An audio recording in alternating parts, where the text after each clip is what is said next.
Hello, good morning. I am Dr. Sinuraj, Ayurvedic physician. എന്താണ് ആയുർവേദവും മറ്റ് ചികിത്സാ ശാസ്ത്രങ്ങളും തമ്മിലുള്ള വ്യത്യാസം? ആയുർവേദ ശാസ്ത്രത്തെ പറ്റി ശരിയായ ഒരു അവബോധം ജനങ്ങളിൽ ഇല്ലാത്തത് തന്നെയാണ് ആയുർവേദത്തിൻ്റെ ഗുണങ്ങൾ ജനങ്ങൾക്ക് ലഭിക്കാതിരിക്കുന്നതിനുള്ള ഒരു പ്രധാന കാരണം എന്ന് തന്നെ പറയാം. ആയുർവേദം ശരീരത്തെ പൂർണ്ണമായും ശരീരത്തിനെ മുഴുവനായും ചികിത്സിക്കുന്നു. ഇത് കേവലം ലക്ഷണങ്ങളെ മാത്രം ചികിത്സിക്കുന്ന ഒരു ശാസ്ത്രശാഖയല്ല. ലക്ഷണങ്ങൾ അതായത് ഫീവർ, പെയിൻ അങ്ങനെയുള്ള ലക്ഷണങ്ങളെല്ലാം നമ്മുടെ ശരീരത്തിലുള്ള എന്തെങ്കിലും ഒരു അസുഖത്തിൻ്റെ സിംറ്റംസ് മാത്രമാണ്. ആ സിംറ്റംസിനെ ചികിത്സിക്കാതെ ശരീരത്തിനെ ആസ് എ ഹോൾ ചികിത്സിക്കുക എന്നതാണ് ആയുർവേദത്തിൻ്റെ രീതി. അതുകൊണ്ട് തന്നെ വളരെ ചെറിയ അസുഖങ്ങളിൽ മാത്രം ചെറിയ ഒരു കാലതാമസം അല്ലെങ്കിൽ വളരെ ചെറിയൊരു ഡിലേ വന്നെന്ന് വരാം.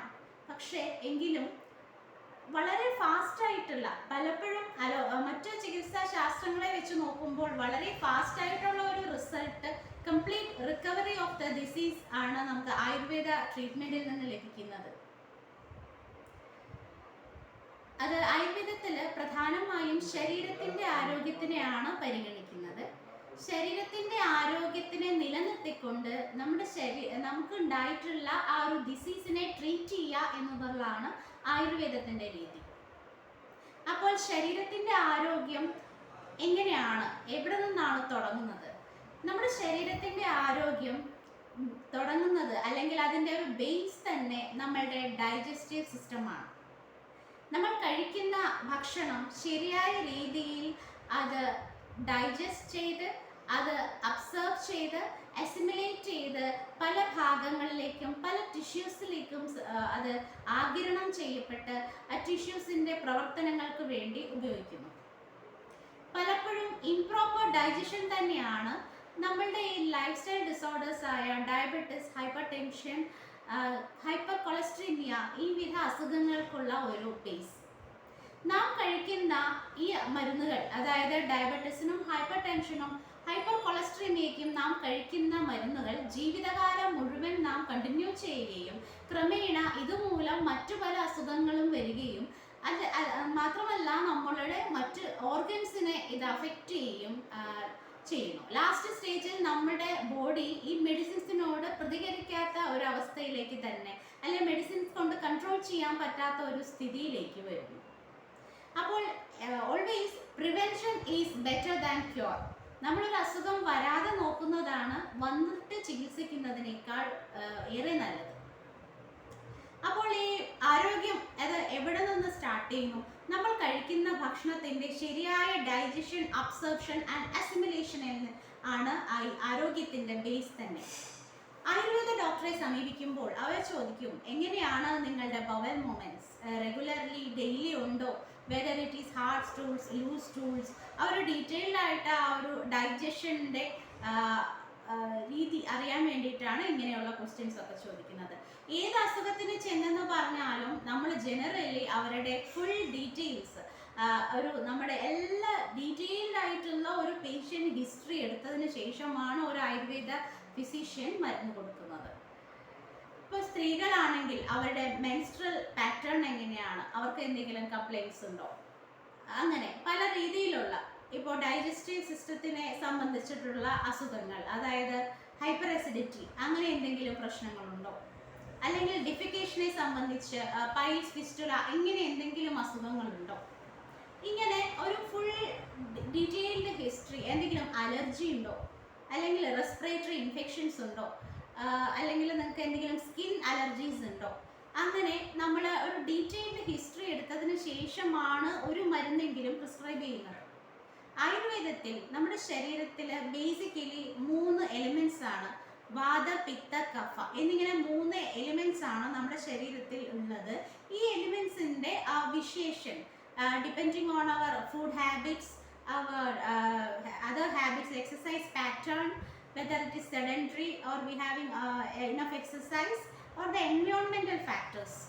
ഈ എല്ലാ കാര്യങ്ങളും കൂടി നമ്മുടെ ബോഡിയിലുള്ള ഈ ത്രിദോഷങ്ങളിൽ വരുത്തുന്ന variations and climatic changes also create some changes in the these doshas. So നമ്മൾ ഇതെല്ലാം ചോദിച്ചതിന് ശേഷം നമ്മുടെ ബോഡിയിലുള്ള ഒരു പ്രകൃതിയുണ്ട്, നമ്മുടെ നേച്ചർ. ഈ ത്രിദോഷങ്ങളെ ബേസ് ചെയ്തിട്ട് നമ്മളുടെ ബോഡിക്ക് ഒരു പ്രകൃതി ബൈ ബർത്ത് ഉണ്ടാവും. ആ പ്രകൃതിയിൽ മറ്റുള്ള എക്സ്റ്റേണൽ ഫാക്ടേഴ്സ് വന്നിട്ട് കൂടെ ചേരുമ്പോഴുള്ള വിശേഷൻ എങ്ങനെയാണ്, അങ്ങനെ ആ ഒരു കണ്ടീഷൻസ് എല്ലാം മനസ്സിലാക്കിയതിന് ശേഷം ക്ലൈമറ്റ് എല്ലാത്തിനെയും നമ്മൾ അനലൈസ് ചെയ്തിട്ടാണ് ഈവൻ എ സിംഗിൾ മരുന്ന് പോലും നമ്മൾ പ്രിസ്ക്രൈബ് ചെയ്യുന്നത്. അത്ര ആക്യുറേറ്റ് ആയിട്ടുള്ളൊരു ഡൈജഷൻ അല്ലെങ്കിൽ ഒരു നമ്മുടെ ഒരു ഡയഗ്നോസിസ് ആണ് അവിടെ നമ്മൾ ചെയ്യുന്നത്. വെറുതെ ഒരു സിംറ്റമാറ്റിക് ട്രീറ്റ്മെൻറ്റ് അല്ല ഒരിക്കലും ആയുർവേദത്തിൽ ചെയ്യുന്നത്. അതുകൊണ്ട് തന്നെ ഈ അസുഖത്തിനെ വേരോടെ പിഴുതു കളയാനുള്ള ഒരു ശക്തി ആയുർവേദ ശാസ്ത്രത്തിനുണ്ട്. അപ്പോൾ ആയുർവേദത്തിൽ വന്നു കഴിഞ്ഞാൽ ഒരിക്കലും ഒരു രോഗി ഒരു നിത്യ ഡോക്ടറുടെ ജീവിതകാലം മുഴുവൻ ചികിത്സിക്കുന്ന ഒരു രോഗിയായിട്ട് ചികിത്സിക്കുന്ന ഒരു ട്രീറ്റ്മെൻറ്റ് ശരിയായ ചികിത്സയല്ല. അവർ നമ്മുടെ അടുത്ത ട്രീറ്റ്മെൻറ്റിന് വരികയാണെങ്കിൽ ഇതിനൊരു ഇതിപ്പം പലതരത്തിലുള്ള രോഗങ്ങളുണ്ട്.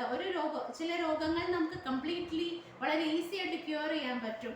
അങ്ങനെ ക്യൂർ ചെയ്യണമെങ്കിൽ ഈ പേഷ്യൻറ്റിൻ്റെ ജനറൽ ഹെൽത്ത് അല്ലെങ്കിൽ ഇമ്മ്യൂണിറ്റി ഒക്കെ നല്ല രീതിയിലുള്ള ഇമ്മ്യൂണിറ്റി ആയിരിക്കണം. അസുഖത്തിൻ്റെ കാഠിന്യം കുറവായിരിക്കണം, ക്രോണിസിറ്റി കാലപ്പഴക്കം കുറവായിരിക്കണം. ഇങ്ങനെയുള്ള ഫേവറബിൾ ഫാക്ടേഴ്സ് ആണെങ്കിൽ നമുക്ക് അസുഖത്തിനെ ശരിയായ രീതിയിൽ തന്നെ വേഗത്തിൽ തന്നെ ചികിത്സിച്ച് മാറ്റാൻ സാധിക്കും. അതല്ല, അസുഖം ക്രോണിക് ആണ്, നമ്മളുടെ ബോഡിയുടെ ഹെൽത്ത് വളരെ പുവറാണ് എങ്കിൽ നമുക്ക് കുറച്ച് സമയമെടുത്ത് ആ അസുഖത്തിനെ മാനേജ് ചെയ്യാനായിട്ട് സാധിക്കുകയുള്ളൂ. മറിച്ച് ചില കേസുകളിൽ ശരീരത്തിൻ്റെ ബലം, ജനറൽ ഹെൽത്ത് വളരെ കുറവാണ്, അസുഖം വളരെ ക്രോണിക് ആണ്, വളരെ സ്ട്രോങ് ആണ്, അങ്ങനെയുള്ള കേസിൽ നമുക്ക് റിസൾട്ട് കൊടുക്കാനായിട്ട് കുറച്ച് ബുദ്ധിമുട്ടായിരിക്കും.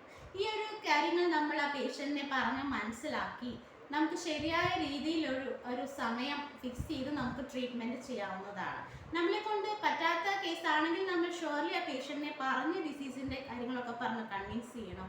ബട്ട് ഒരു 80% കേസ് നമുക്ക് അത് മാനേജ് ചെയ്ത് പോകാനെങ്കിലും സാധിക്കുന്നതാണ്, വലിയ കോംപ്ലിക്കേഷൻസ് ഇല്ലാതെ. സോ ആയുർവേദം ശാസ്ത്രം എന്ന് പറയുന്നത് നമ്മുടെ ഹെൽത്തിനെ പ്രൊട്ടക്റ്റ് ചെയ്തുകൊണ്ട് അസുഖത്തിനെ ട്രീറ്റ് ചെയ്യുന്നതാണ്. നമ്മുടെ അസുഖത്തിനെ ട്രീറ്റ് ചെയ്യുന്നത് ഒരിക്കലും നമ്മുടെ ഹെൽത്തിനെ നശിപ്പിക്കുന്നതാവരുത്. അതുകൊണ്ട് ആയുർവേദ ശാസ്ത്രത്തിനെ മനസ്സിലാക്കി ആയുർവേദത്തിനെ ഫോളോ ചെയ്യുന്ന മനുഷ്യർക്ക് ദീർഘായുസ്സും ആരോഗ്യവും എപ്പോഴും കൂടെയുള്ളതാണ്. Thank you.